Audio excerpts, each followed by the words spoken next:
The air here was different, softer, fuller, carrying the scent of wet soil and wildflowers drifting over rolling hills that stretched toward a horizon brushed with gold.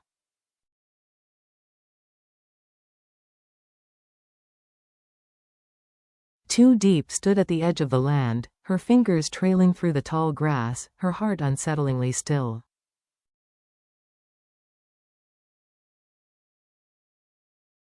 This place was far from the city's chaos and even farther from the shadows of her past.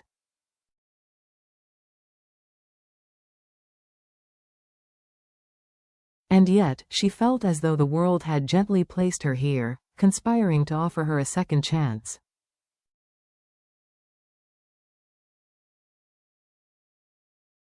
For years, she had lived with pain she never voiced, the loss of her parents, the loneliness of endless nights, the quiet ache of being forgotten.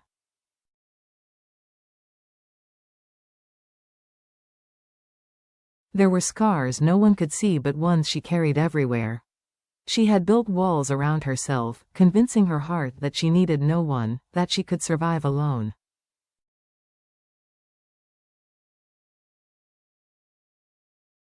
But survival is not the same as living. Then came James.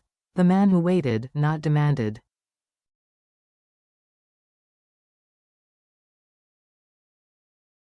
To the outside world, James was the picture of precision and control, a sharp-suited CEO carrying the weight of an entire company.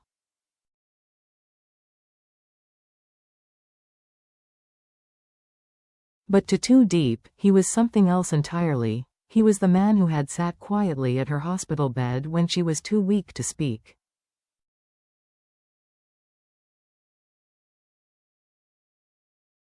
The man who had fed her spoonfuls of warm rice when she couldn't lift her own hand.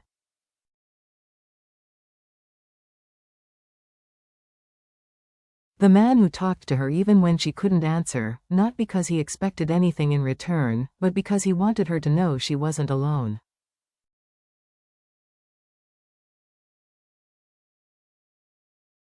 He never asked for her trust. He earned it, one quiet act at a time. It was James who had brought her here, to this secluded stretch of green, tucked between the mountains and the nearest town.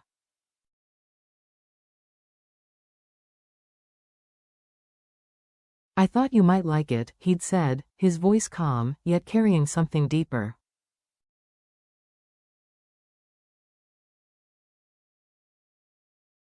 A hope she could almost touch.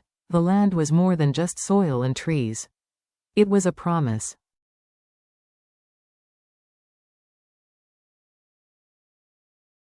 He spoke of a small house with white walls and a warm kitchen. A garden of guava and pomelo trees.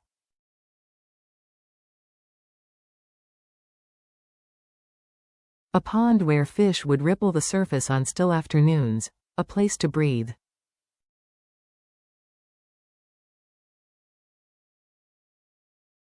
A place to heal. A place to begin again. Building more than a home. In the weeks that followed, Diep worked alongside the small team James had hired.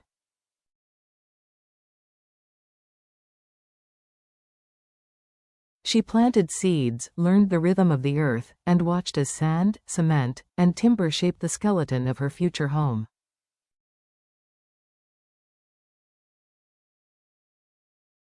At night, she sat on the unfinished porch, bare feet dangling into the darkness, listening to the crickets sing.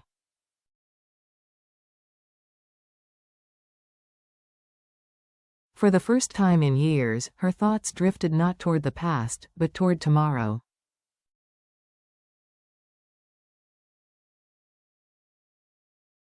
And yet, the question lingered. Was James building this for her, or was there another reason?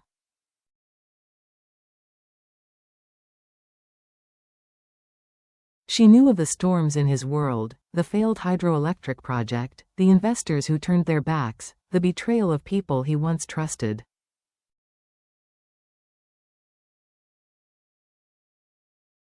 Perhaps this land wasn't just a gift.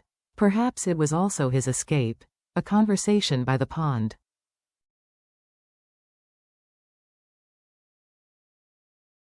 One evening, with the sky painted in sunset blush, Diep found James standing alone by the pond.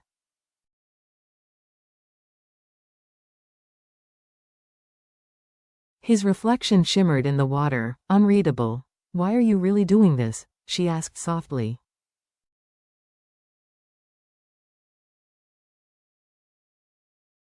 He turned to her, met her gaze without hesitation. "Because you need a place to heal."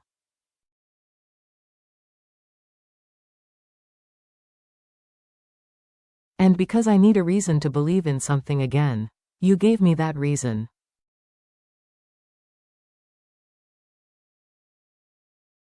The words settled between them, heavier than dusk. In that moment, Diep realized they weren't just building a house or a garden.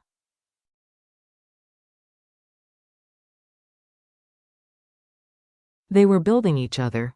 Peace that draws storms. The days on the land began to weave into a steady rhythm.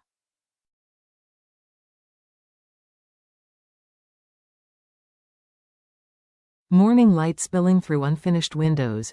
The smell of freshly cut wood from the builders.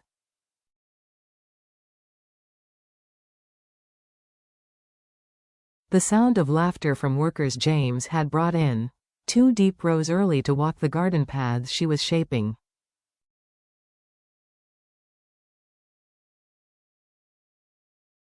She planted guava trees along the fence, staked bamboo for climbing beans, and dreamed of the day she would harvest with her own hands.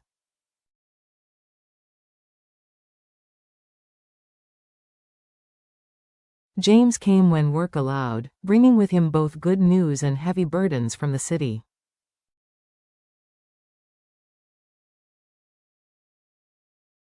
The betrayal by John, the loss of investors, the rumors still circling his name, they all followed him.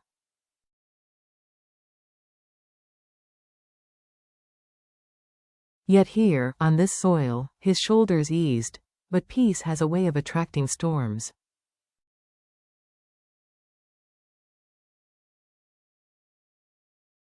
The visitor. One afternoon, while James was away, an unfamiliar car stopped at the property's edge.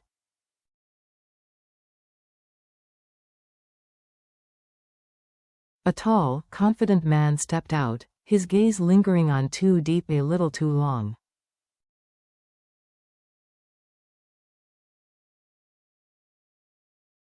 He introduced himself as Men, a CEO in his own right, sent to discuss a potential partnership with James.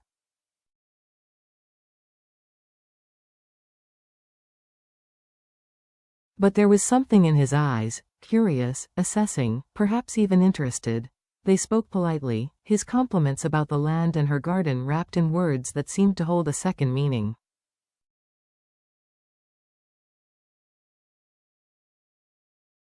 "It suits you," he said, before leaving, as if he knew her in some unspoken way. When James returned that evening, she mentioned the visit.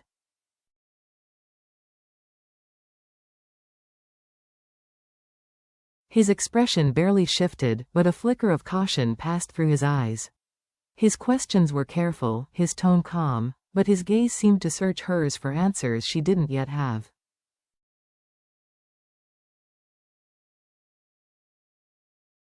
Storm clouds forming.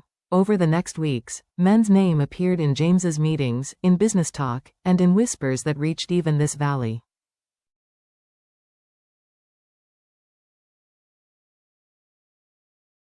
James grew more focused, more guarded, as if the house was no longer just a refuge, but also a shield.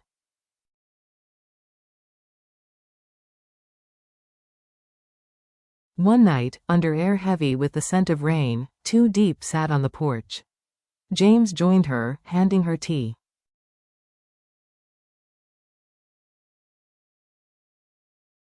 "James, if the storms come here too, will we still keep this place?" He didn't answer immediately.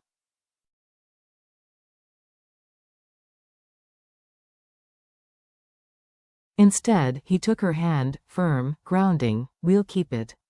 I didn't bring you here to lose you."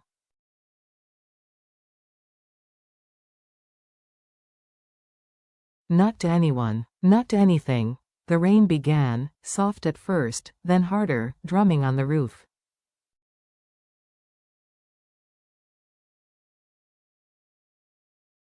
Too Deep leaned into his warmth, understanding that love here was not just given, it was fought for.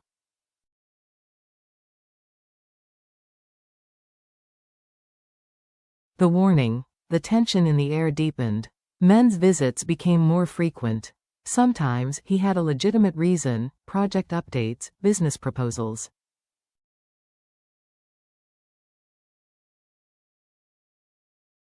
Other times, it felt like he was simply observing. He spoke of leaving the corporate world to play guitar on street corners, of chasing freedom, of admiring her resilience.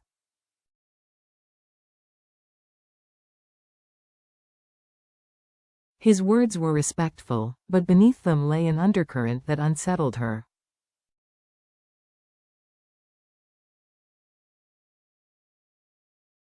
James saw it too. Their exchanges were polite but sharp-edged, layered with unspoken warning.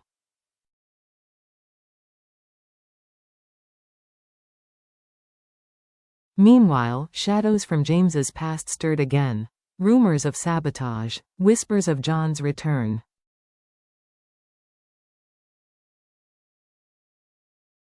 He could not afford another blow.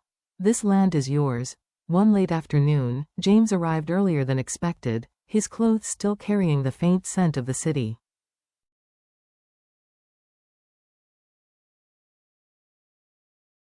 "Deep," he said, voice measured but tense, "if something happens, if people try to drag me down again, remember, this land is yours."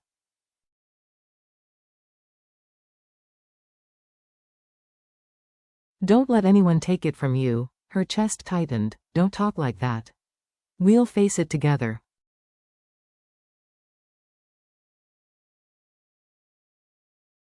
"Won't we?" He looked at her for a long moment, then nodded, but the weight in his eyes stayed.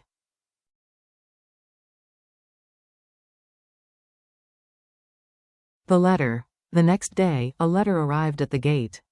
No sender. In careful handwriting, it read,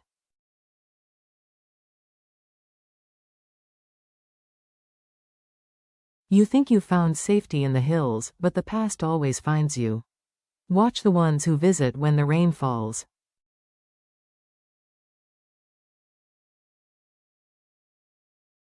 The paper trembled in her hands. She didn't know if it was a warning or a threat.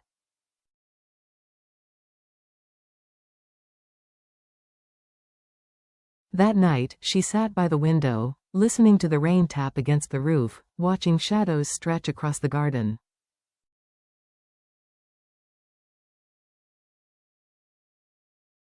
Was Men truly a friend? Was James telling her everything? The land still looked beautiful, but now, it felt like it was keeping secrets.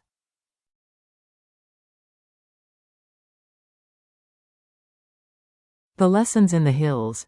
Too Deep's time here taught her something vital. Starting over isn't just about changing where you live.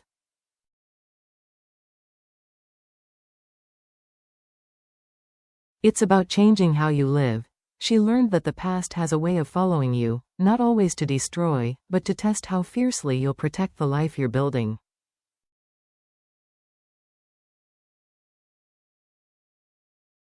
She learned that trust is both fragile and precious. That love is a source of strength, but it also demands courage. The courage to face secrets, to forgive, and to stand together when the world turns.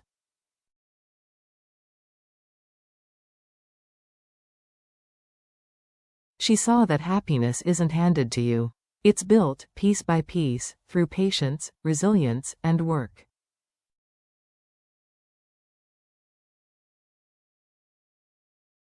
And she realized that safety isn't the absence of danger, it's the decision to keep going despite it.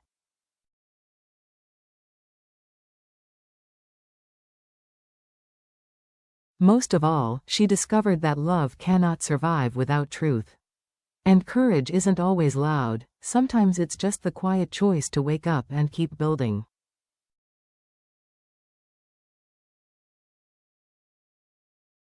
In the end, Too Deep understood the greatest gift wasn't escaping her past, it was rising above it.